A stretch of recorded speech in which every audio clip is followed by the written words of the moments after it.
El humano necesita proyectarse hacia el futuro, necesita transmitir información a las siguientes generaciones. Es algo que llevamos viendo desde tiempos inmemoriales en el arte rupestre de las cuevas, el arte hierático, los jeroglíficos de Egipto, en las esculturas de Isla de Pascua o incluso en ese anuncio del globo Hunt Lennox en el que se decía aquí habría dragones, como si se le intentase transmitir una advertencia a los siguientes portadores de este mapa. Es decir, nos gusta legar mensajes e historias hacia el futuro.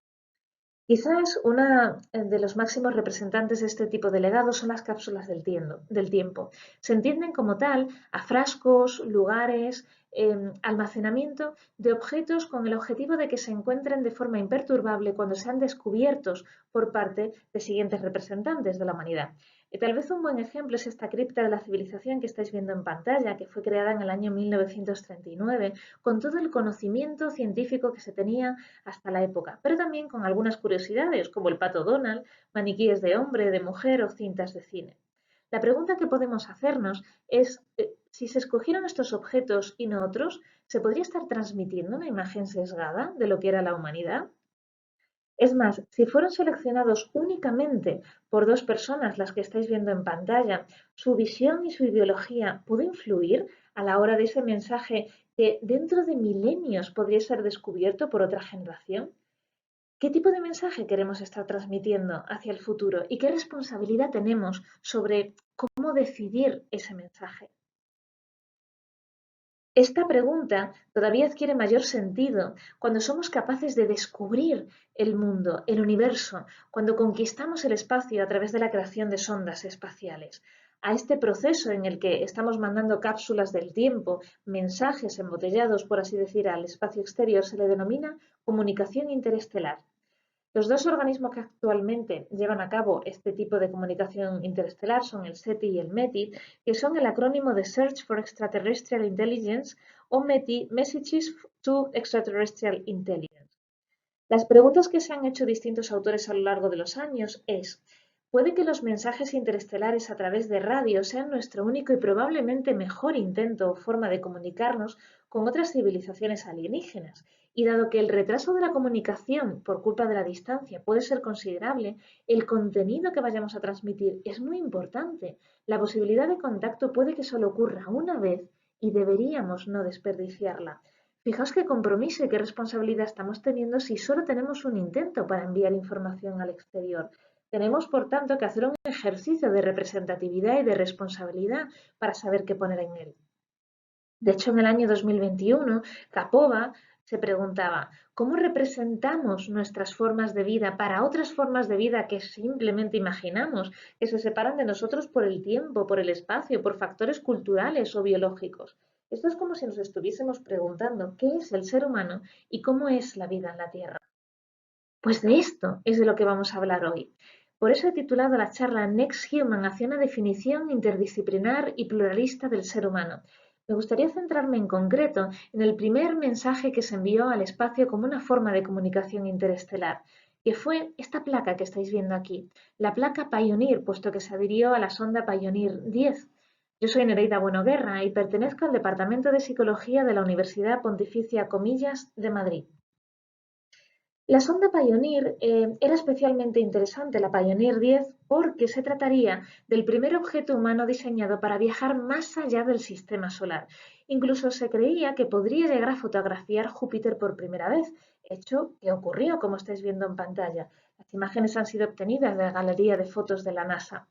Fue enviado al espacio el 2 de marzo de 1972 y dejó de producir y de dar señal un 23 de enero del año 2003.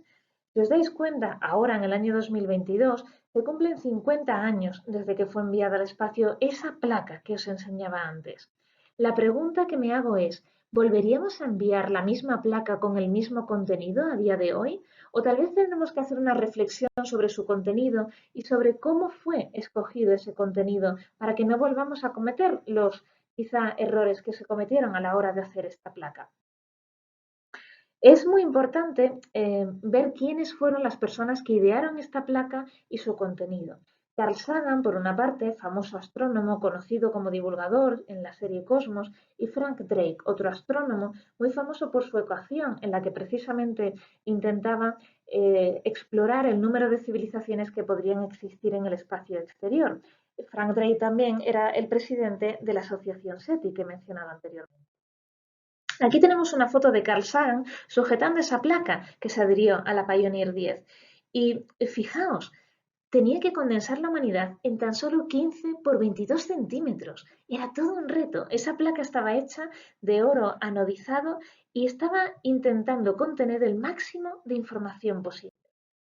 ¿Qué información contenía? La que estáis viendo en pantalla. Por una parte, información de carácter físico, pues hablaba de los átomos de hidrógeno, de 14 púlsares que intentaban ayudar a localizar el Sol, o también se representaba el sistema solar con los distintos planetas y la trayectoria de la sonda Pioneer. Pero me interesa que nos centremos en la representación de los dos seres humanos que aparecen. Si veis, están superpuestos a la sonda, un poco por intentar que se pudiese proporcionalmente extraer la altura que tendrían. Pero vamos a ver más en detenimiento cómo fueron representados. Por una parte, se trataba de un hombre y una mujer. Podemos pensar que representaban toda la pluralidad y diversidad de géneros y sexos que se encuentran en el mundo. Hay que tener en cuenta, y con este mapa del orden mundial podemos verlo, casos seleccionados de identidades no binarias que se pueden encontrar a lo largo de nuestro planeta. Incluso hay países que actualmente reconocen la existencia de este tercer sexo. Si solo representamos dos sexos, ¿estamos olvidando a una parte importante de la población mundial? Además, por el aspecto físico, parecen de etnia caucasoide. En el mapa que estáis viendo representado, aparecen en color azul la distribución por regiones de las personas de etnia caucasoide. Si os dais cuenta, no podemos decir en ningún momento que sean representativas de la totalidad de etnias, puesto que aparecen muchos más colores en el mapa. Me gusta mucho utilizar esta foto como ejemplo, es propiedad de Angélica Das y de su proyecto Humanae, donde aparece con el Pantone los distintos colores de piel que puede tener el ser humano, intentando por ello representar y hablar de esa diversidad que existe. Si solo utilizamos en la placa la etnia caucasoide, estamos olvidando a parte de la población que también debería ser representada como humanidad. Es muy interesante comprobar a nivel anatómico que los órganos sexuales de la mujer no aparecen del todo representados. Falta el monte de Venus y la vulva. Esta imagen, que ha sido obtenida de The Vulva Gallery, nos advierte de cómo puede ser una de estas vulvas femeninas. Es interesante pensar los motivos por los cuales no fue representado. Tal vez se trataba por tema ideológico, tal vez por tema moralizante. Recordemos que la sonda fue enviada en el año 1972 y puede que en la época se considerase en esa cultura en concreta norteamericana pues de mal gusto representarlo. También aparece una diferente actitud. El hombre está saludando y la mujer posa de manera pasiva. ¿Podríamos considerar que no se está haciendo alusión a la igualdad de géneros? Es decir, de alguna manera hay una imagen machista de la humanidad en el que el hombre es el que hace cosas y la mujer la que las recibe o la que espera recibirlas. Puede que esto sea demasiado rebuscado, pero desde luego nos hace pensar en cómo queremos representar al ser humano para que intente ser lo más plural y diverso posible.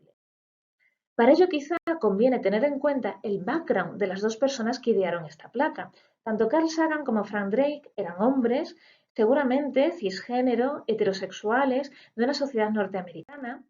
Todo esto es lo que ha denominado Joseph Henrich Weird Societies, es decir, sociedades occidentales, formadas, industrializadas, ricas y democráticas, que son las que normalmente impulsan más la investigación y que muchas veces, derivado de sus resultados, nos hacen entender que la humanidad es de una determinada forma cuando lo único que están haciendo es describir su propia cultura, pero no las demás culturas, las olvidan.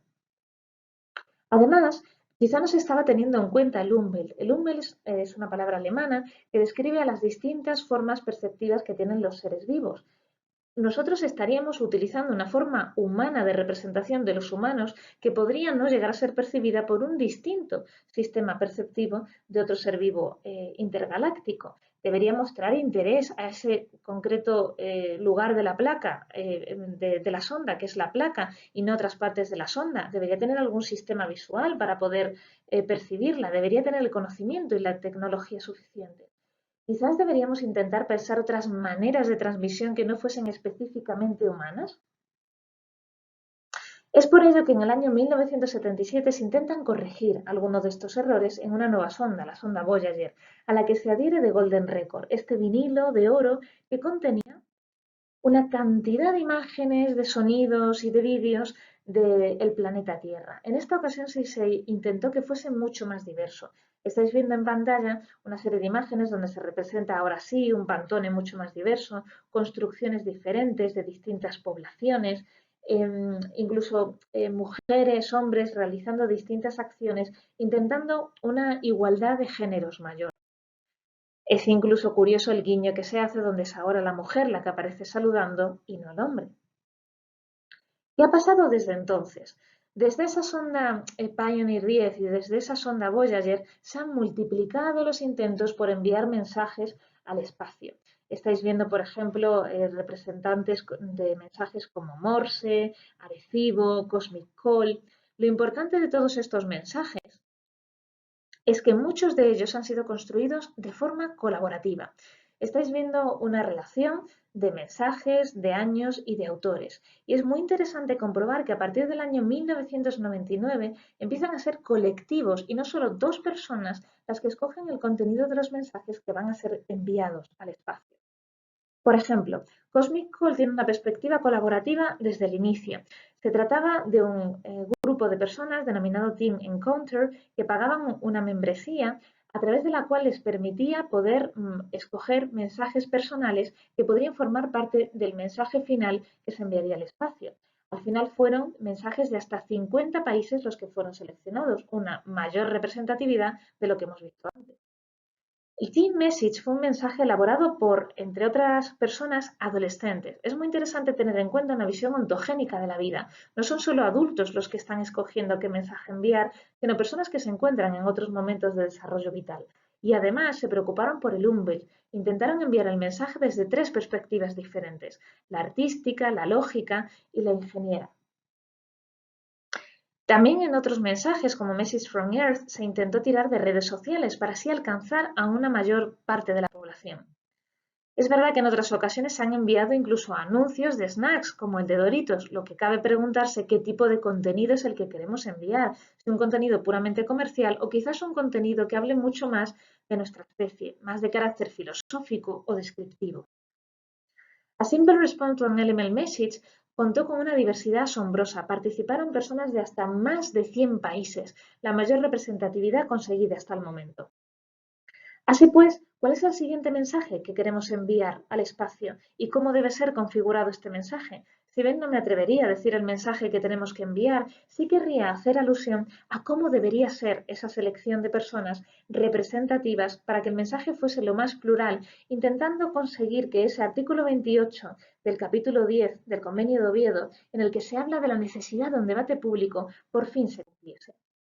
Ya en el año 2015, el 14 de febrero, hubo una carta internacional en la que se hablaba precisamente de la necesidad de un consenso mundial, de un vigoroso debate internacional por un cuerpo representativo de personas, aunque unos días más tarde fue contestada a través de una carta en un periódico, The New York Times, en el que se decía que tal vez no había que exagerar tanto estos esfuerzos representativos, no había que ser tan cautelosos, porque de alguna manera se podría estar cercenando la capacidad de comunicación de nuestros hijos y los hijos de nuestros hijos.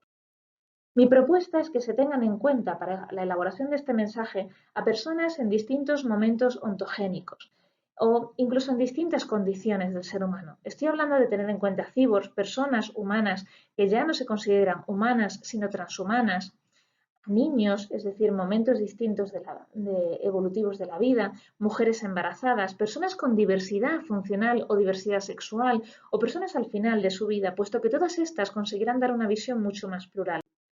Al igual, del mismo modo, habrá que tener en cuenta distintas disciplinas, no solo las tecnológicas, sino que tal vez también habrá que incluir las perspectivas sociales, humanas, médicas, biológicas, tecnológicas, que así puedan de una manera representar todo lo que la humanidad ha conseguido.